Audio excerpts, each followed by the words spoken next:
पद्मेश 24/7 के माध्यम से हम जिले भर की पल पल की ताज़ा तरीन खबरों का प्रसारण करते हैं और दूसरे दिन यूट्यूब के माध्यम से भी आपको खबरें दिखाई जाती है। लेकिन यूट्यूब में प्रतिदिन की पूरी खबरें नहीं होती बल्कि चुनिंदा खबरें ही दिखाई जाती है। अगर आप जिले भर की संपूर्ण ताज़ा तरीन खबरें देखना चाहते हैं तो जल्द ही अपना पद्मेश डिजिटल सेटअप बॉक्स लगवाएं।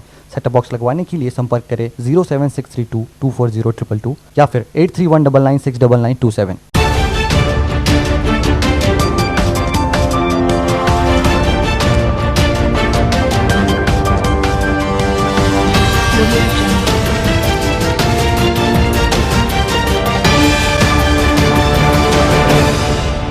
नमस्कार, पद्मेश 24/7 में आपका स्वागत है। मैं हूं अर्चना मिश्रा। आगे बढ़ने से पहले सबसे पहले एक नजर आज के हेडलाइंस पर।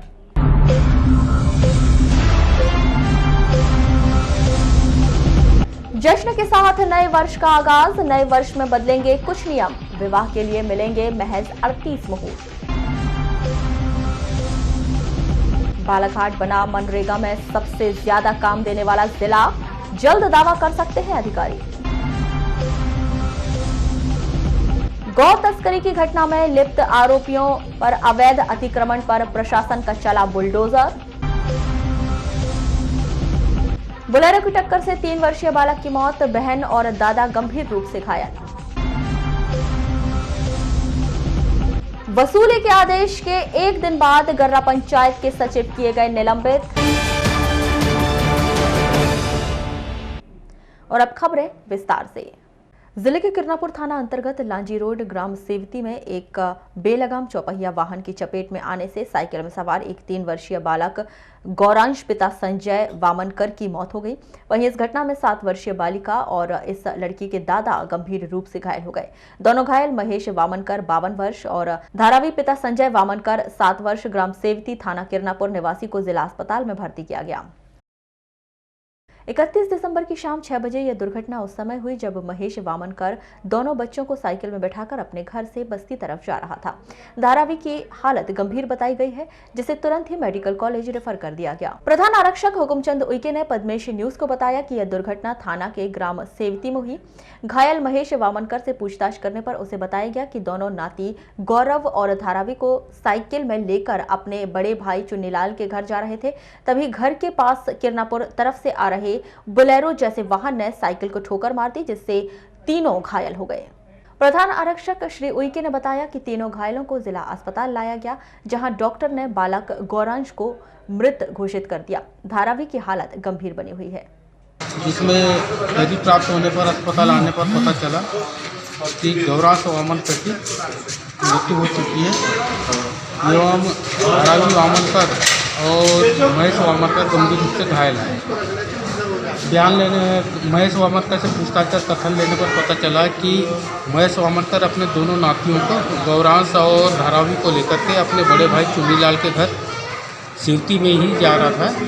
जो चुन्नीलाल के घर के पास में पहुंचा था तभी एक 4 व्हीलर वाहन जो बोलेरो जैसा लग रहा था पीछे से आया, रजेगांव तरफ से आया और इनकी साइकिल को ठोस मार दिया, जिससे गिरने से तीनों को चोट आई। तीनों को एक प्राइवेट साधन से जिला अस्पताल बालाघाट लाया गया, जहाँ पर डॉक्टर साहब द्वारा चेक करने पर बताया गया कि गौरांश वामनकर की मृत्यु हो गई है और धारावी वामनकर बेहोशी की हालत में है और महेश वामनकर की उम्र में चोट आई है। केंद्र सरकार के द्वारा बीते दिनों मनरेगा के ताज़ा आंकड़े जारी किए गए हैं, जिसके अनुसार देश में मध्य प्रदेश ऐसा राज्य है जहां पर लॉकडाउन के पहले और बाद में मनरेगा के अंतर्गत मजदूरों को सबसे अधिक काम दिया गया। आंकड़ों पर ध्यान दें तो मध्य प्रदेश में बालाघाट ऐसा जिला है जहां सबसे अधिक मजदूर महानगरों से पलायन कर अपने घर लौटे और सबसे ज़्यादा काम मनरेगा ने दिया है। हालांकि इन आंकड़ों को अब तक प्रमाणित रूप से जारी नहीं किया गया है, लेकिन बालाघाट जिले के भीतर मनरेगा में दिए गए काम और सारी वस्तुओं को देखते हुए अधिकारी भी यह जानकारी दे रहे हैं कि बालाघाट जिले के भीतर लॉकडाउन के दौरान 1,42,000 से अधिक मजदूर वापस लौटे, 16,000 नए जॉब कार्ड बनाए गए, 4,19,844 मजदूरों को काम दिया गया। इस दौरान इन मजदूरों ने 1,27,00,000 मानव दिवस का कार्य किया। जी, कोविड-19 के कारण अभी जो हमारे ग्राम पंचायतों में निवासरत जो व्यक्ति बाहर काम करने गए थे पलायन करके, लॉकडाउन के कारण वो लोग अपनी पंचायतों में वापस आए थे। जिनका कई लोगों का जॉब कार्ड नहीं था या जिन लोगों के जॉब कार्ड एक्टिव नहीं होने के कारण हटा दिए गए थे, उनके वापस आने के दौरान उनको काम की आवश्यकता पड़ी, तो कई लोगों के नए जॉब कार्ड बने। लगभग 15-16 हज़ार नए जॉब कार्ड बनाए गए, जिसमें लगभग 77,000 कुछ लोग थे, और कई लोगों के जॉब कार्ड रिन्यूअल भी किए गए और उसके बाद उन लोगों को मनरेगा के तहत काम दिया गया। अभी तक अगर देखा जाए तो 4,19,844 करीब मजदूरों को जो है इस वर्तमान वित्तीय वर्ष में काम दिया गया है, जिनके द्वारा कुल 1,27,00,000 करीब मानव दिवसों का सृजन अभी किया। जिले के भीतर इतने अधिक मजदूरों को काम देना, इतने अधिक मानव श्रम का रिकॉर्ड कायम करना, इसके पीछे बड़ी वजह यही रही कि इस दौरान मुख्य रूप से इस बात पर ध्यान दिया गया कि यहाँ के जिले की प्राथमिकता क्या है। इस विषय में मनरेगा के अधिकारी विस्तृत में यह जानकारी दे रहे हैं। बालाघाट जिला चूंकि अब धान प्रधान जिला है, इसलिए यहाँ पर वर्तमान में तो मेड़बंधान के काम चल रहे हैं। मेड़बंधान के साथ साथ नहर सुदृढ़ीकरण वाले काम चल रहे हैं, जिससे इरिगेशन का पानी खेतों तक जा सके, और नए तालाब, मीनाक्षी तालाब और खेत तालाबों के जो काम है बहुतायत में चल रहे हैं। मतलब कुल मिलाकर के कहा जाए तो मजदूरी मूलक जो कार्य हैं वो बहुतायत मात्रा में भी चल रहे हैं। काम तो अभी देखा जाए तो क्योंकि वर्तमान वित्तीय वर्ष समाप्त होने में केवल 3 ही माह बचे हुए हैं, और इस हिसाब से देखा जाए तो हमारा लेबर बजट भी अचीव करने के लिए काफ़ी लंबित पड़ा हुआ है, जिसको देखते हुए अत्यधिक मात्रा में नवीन कार्य स्वीकृत करके अधिक से अधिक मजदूरों को रोजगार देने के लिए हम लोग। निश्चित ही कोरोना संक्रमण काल के दौरान अपना काम छोड़कर पलायन कर घर वापस लौटे मजदूरों के सामने भविष्य की चिंता थी, जिसे शायद मनरेगा ने कुछ दिनों के लिए ही सही लेकिन मजदूरों को चिंतित नहीं होने दिया। उन्हें काम दिया, उसके बदले में मजदूरी मिली और इन मजदूरों के परिवारों का गुजारा चला। शायद संकट की इस घड़ी में सहारा देने वाली मनरेगा को कभी नहीं वे भूल पाएंगे। इस आधार पर बालाघाट जिला वर्षों बाद ही सही लेकिन एक बार फिर मनरेगा में बेहतर काम करने, सबसे ज्यादा मजदूरों को काम देने के एवज में मध्य प्रदेश ही नहीं देश में सबसे अव्वल नंबर पर आने का दावा ठोक सकता है। देखना अब यह है कि केंद्र सरकार के मापदंड में यह बात कितनी फिट बैठती है। जिले के नक्सल प्रभावित सोनवानी पुलिस चौकी के अंतर्गत कसंगी गांव में एक महिला सुहानी टेकाम फांसी के फंदे पर लटकी हुई मिली। मृतिका के परिजनों ने पति और उसके परिवार पर हत्या का आरोप लगाया। मृतिका के पति ने बताया कि 2019 में उसने सुहानी से प्रेम विवाह किया था। गुरुवार की सुबह पत्नी सुहानी कमरे में नहीं थी। जब उसने देखा तो घर के पास ही एक पेड़ में फांसी के फंदे पर लटकी हुई थी। ये तो मेरे को मालूम नहीं है सर, मैं तो काम में गया था, काम से आया, फिर शाम को भात दी, साथ में सोए, सुबह 4 बजे रात को गई संडास के बहाने में, मेरे को मालूम नहीं है। कब की घटना है ये बुधवार को पता चला? हाँ सर, सुबह मेरे को उठाई मम्मी। तो कभी बात होता था क्या आप लोग का? हाँ होता था ना सर। इस बात को लेकर के मृतिका के परिजनों के द्वारा पति और उसके घर वालों पर प्रताड़ित करने का आरोप लगाते हुए हत्या किए जाने की आशंका जाहिर की है। ये अपने आप में तो हत्या नहीं की है, कोई ऐसा लड़का नहीं चाह रहा। अपनी मनपसंद की शादी कैसे करनी है? 4 पंचों के दो। अच्छा। डिब्बा था और दूरी डिब्बा था, चप्पल बराबरी में मंडे थे, आगे पीछे भी नहीं थे, पेड़ के थोड़ा दूरी पे।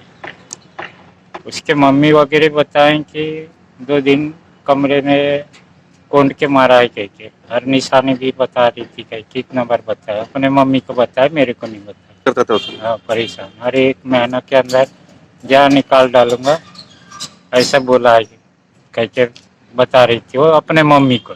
सोनवानी पुलिस चौकी के द्वारा 100 को कब्जे में लेकर पीएम करवाया गया और आगे की जांच शुरू कर दी गई है। ये घटना आत्महत्या की घटना है। कल ग्राम कसंगी, सोनवानी चौकी में ग्राम कसंगी में एक महिला सुहानी टेकाम ने आत्महत्या कर ली थी। क्या अभी तक मर्ग कायम कर जांच में लिया गया है। अभी तक कारणों से इन्होंने पारिवारिक समस्या के चलते सुसाइड किया है।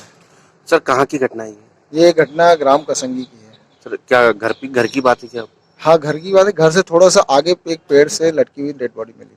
अभी क्या कार्रवाई की जा रही है? अभी इसमें मर्ग का थाना रुपजर में मर्ग कायम कर लिया गया है और वरिष्ठ अधिकारियों द्वारा जांच की जा रही है। 1 जनवरी से साल के बदलने के साथ ही देश में मौजूदा नियमों में बहुत कुछ फेरबदल होगा। कुछ नियम लागू किए जाएंगे तो कुछ नियमों में बदलाव किया जाएगा। उनका सीधा असर आम लोगों पर होगा।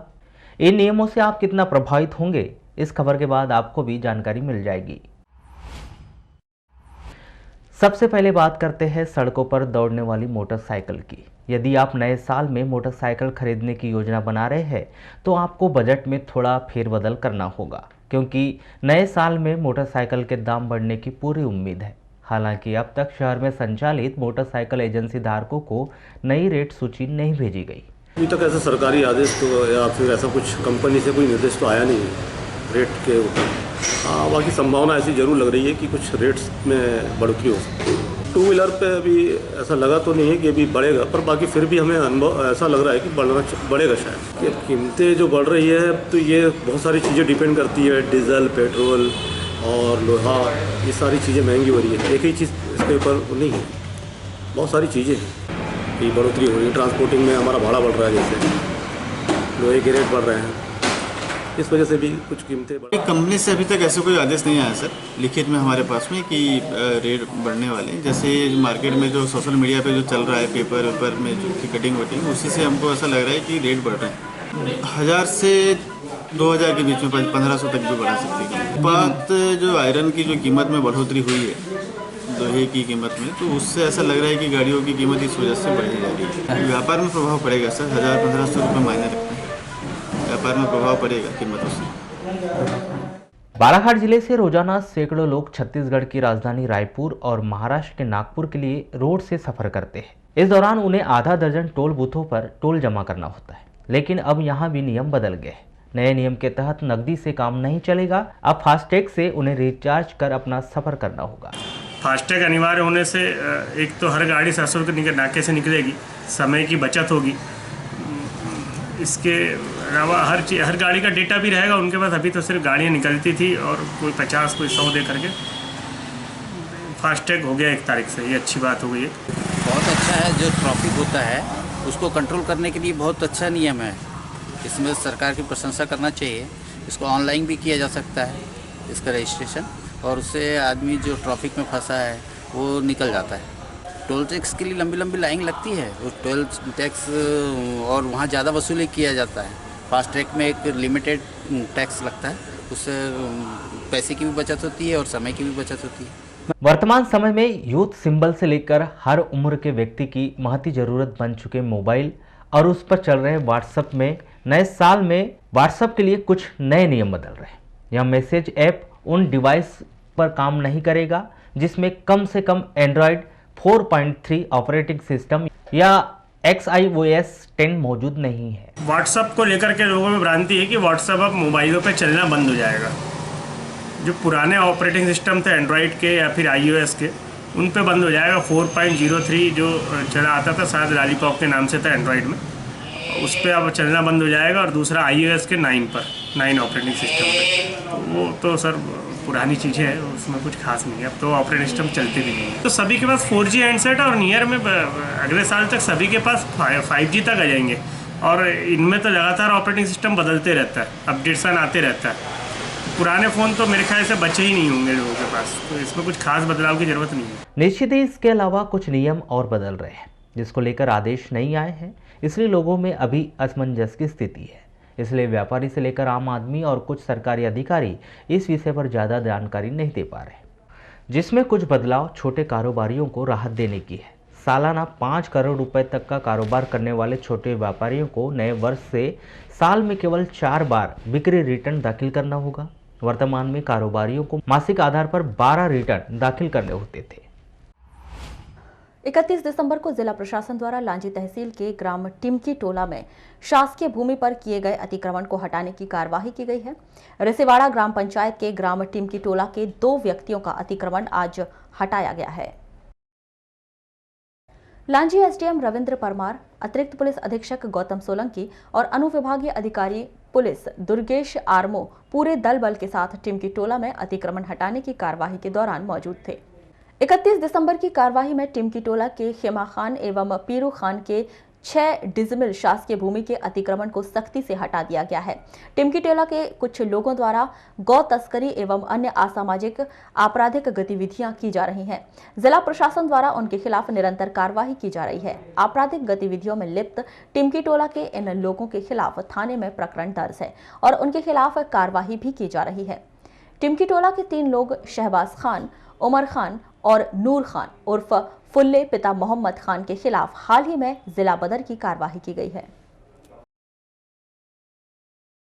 जो है लांजी क्षेत्र में चूँकि इन्हें चिन्हित किया गया था और ये गो तस्करी और गोकशी के अपराधों में भी लिप्त है और थाना के गुंडा बदमाश है और लगातार अपराध में संलिप्त है, इसलिए ये कार्रवाई की गई। सर और भी तो ऐसे रहे होंगे कि अभी 2 ही घर चिन्हित करके क्यों तोड़ा गया? अभी इनके चूँकि थाने के गुंडा बदमाश है और इनके विरुद्ध थाने में कई अपराध दर्ज है, इसलिए इनके विरुद्ध ये कार्रवाई की गई। इसके बाद भी कार्रवाई होगी? बिल्कुल, लगातार कार्रवाइयाँ होंगी इस तरह। और आपका आगे क्या योजना है इसके? और इस तरह के जो अपराध में लिप्त है और जो चिन्हित हैं उनको चिन्हित करके कार्रवाई की जाएगी। अभी आपकी टीम में कोई किस के मार्गदर्शन में ये कार्य हो रहा है? यहाँ एसडीओपी और एसडीएम दोनों यहाँ पर मौजूद है। थाना प्रभारी हट्टा, बहेला और किरणापुर के थाना प्रभारी यहाँ पर मौजूद रहे पूरे इस मुहिम में। और आपके द्वारा आगे की क्या योजना है इस संबंध में? इस संबंध में जो भी इस तरह के अपराधों में संलिप्त है और गुंडा बदमाश है, थाने की निगरानी बदमाश है, उनके विरुद्ध ये कार्रवाई लगातार की जाएगी। मध्य प्रदेश में पुलिस आरक्षकों के 4000 से अधिक पदों पर भर्ती की जाना है। इसमें बालाघाट जिले के अधिक से अधिक युवा चयनित हो सकें, इसके लिए जिला प्रशासन द्वारा युवाओं को कोचिंग देने की व्यवस्था की जा रही है। पुलिस विभाग की ओर से उकवा में कोचिंग प्रारंभ की जा चुकी है, अब भरवेली में कोचिंग प्रारंभ की जा रही है। इसी परिप्रेक्ष्य में आज 31 दिसंबर 2020 को बालाघाट जोन के पुलिस महानिरीक्षक केपी वेंकटेश्वर राव की अध्यक्षता में अधिकारियों की बैठक आयोजित कर कोचिंग की तैयारियों के संबंध में चर्चा की गई। पुलिस महानिरीक्षक श्री राव ने कहा कि बालाघाट जिले के अधिक से अधिक युवा पुलिस आरक्षक की भर्ती में चयनित हो सकें, इसके लिए उन्हें निःशुल्क शारीरिक एवं लिखित परीक्षा के लिए कोचिंग देना एक अच्छा प्रयास है। उकवा में कोचिंग अच्छी तरह से चल रही है, इसी तरह भरवेली में भी कोचिंग प्रारंभ की जाए। इससे गरीब व कमजोर वर्ग के युवा जो प्राइवेट कोचिंग नहीं कर पाते हैं, उन्हें लाभ होगा और आगे आने का अवसर मिलेगा। बैठक में कलेक्टर श्री आर्य ने बताया कि भरवेली में कोचिंग के लिए ग्राम पंचायत के कम्युनिटी हॉल का चयन कर लिया गया है। इस कम्युनिटी हॉल में कोचिंग के लिए सभी आवश्यक सुविधाएं उपलब्ध कराई जाएंगी। बैठक में तय किया गया कि कोचिंग के लिए युवाओं से आवेदन थाना भरवेली में प्राप्त किए जाएंगे। पुलिस आरक्षक कोचिंग लेने के इच्छुक युवक युवतियों 1 जनवरी 2021 से अपने आवेदन जमा कर सकते हैं। आवेदन जमा करने की अंतिम तिथि 5 जनवरी 2021 रखी गई है। कोचिंग के लिए आवेदन करने वाले युवाओं को 10वीं कक्षा पास होना चाहिए।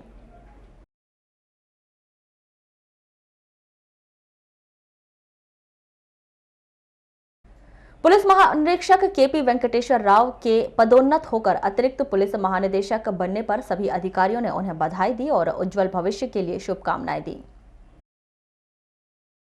पुलिस महानिरीक्षक कार्यालय पहुंचकर उप पुलिस महानिरीक्षक अनुराग शर्मा, कलेक्टर दीपक आर्य, पुलिस अधीक्षक अभिषेक तिवारी, अपर कलेक्टर फ्रैंक नोबल ए, जिला पंचायत की मुख्य कार्यपालन अधिकारी उमा माहेश्वरी, अतिरिक्त पुलिस अधीक्षक गौतम सोलंकी, नगर पुलिस अधीक्षक कर्णिक श्रीवास्तव, अजाक डीएसपी रश्मि डाबर ने बधाई दी।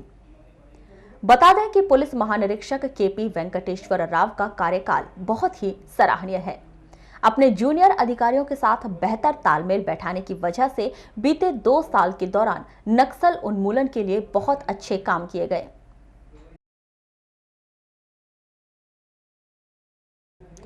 जिला पंचायत के मुख्य कार्यपालन अधिकारी आर उमा माहेश्वरी ने शासन के नियम एवं निर्देश का पालन नहीं करने, भंडार क्रय नियमों का पालन नहीं करने और पदीय दायित्वों में निर्वहन में घोर लापरवाही बरतने के कारण विकासखंड लालबर्रा की ग्राम पंचायत गर्रा के सचिव विकास मेश्राम को तत्काल प्रभाव से निलंबित कर दिया है। निलंबन अवधि में उनका मुख्यालय कार्यालय जनपद पंचायत लालबर्रा निर्धारित किया गया है। बता दें कि 1 दिन पहले ही गर्रा पंचायत की प्रधान सचिव रोजगार सहायक तत्कालीन उपयंत्री पर 7,08,000 की रिकवरी के आदेश दिए गए थे। निश्चित ही सचिव पर कार्यवाही के बाद आगामी दिनों में अन्य कर्मचारियों पर भी कार्यवाही की संभावना व्यक्त की जा रही है। वारासिवनी तहसील के ग्राम आलेझरी के निवासी जितेंद्र उर्फ जीतू राजपूत के आपराधिक गतिविधियों में लिप्त रहने के कारण कलेक्टर एवं जिला दंडाधिकारी दीपक आर्य ने मध्य प्रदेश राज्य सुरक्षा अधिनियम 1990 के तहत कार्यवाही करते हुए उसे 1 वर्ष की अवधि के लिए बालाघाट, सिवनी, मंडला और डिंडोरी जिले की राजस्व सीमाओं से निष्कासित करने के आदेश दिए हैं। ग्राम हालीझरी के निवासी जितेंद्र उर्फ जीतू राजपूत पिता दर्शन सिंह ठाकुर के खिलाफ थाने में भारतीय दंड विधा की विभिन्न धाराओं के अंतर्गत आपराधिक प्रकरण दर्ज हैं। उसकी आपराधिक गतिविधियों के कारण समाज की शांति भंग होने की आशंका बनी रहती है, जिसके तहत उसके खिलाफ मध्य प्रदेश राज्य सुरक्षा अधिनियम 1990 के तहत कार्यवाही कर उसे 1 साल की अवधि के लिए बालाघाट, सिवनी, मंडला एवं डिंडौरी जिले की राजस्व सीमाओं से निष्कासित कर दिया गया है।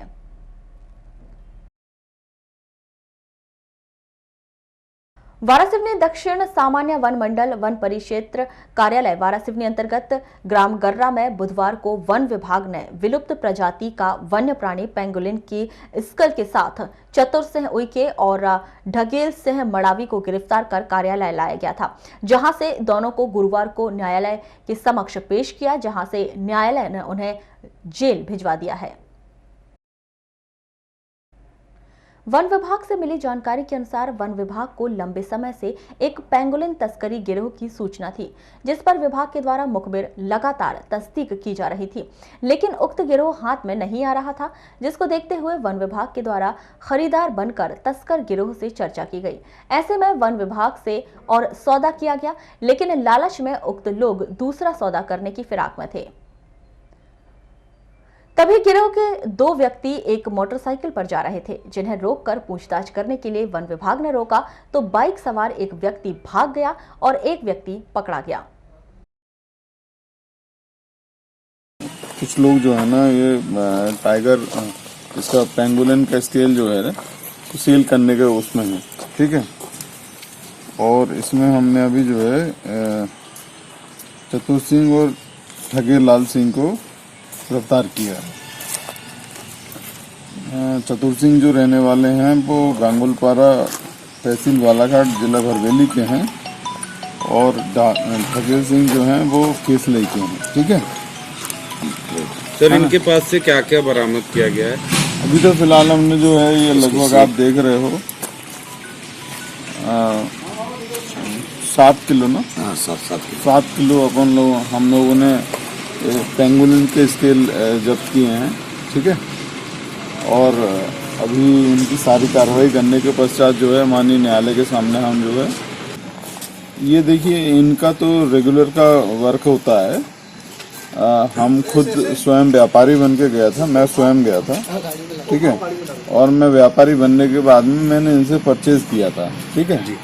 मेरा सौदा हुआ था लगभग 35,000 रुपये में, ठीक है। ये 4,500-5 हज़ार रुपये किलो के हिसाब से ये लोग सेल आउट करते हैं, ठीक है।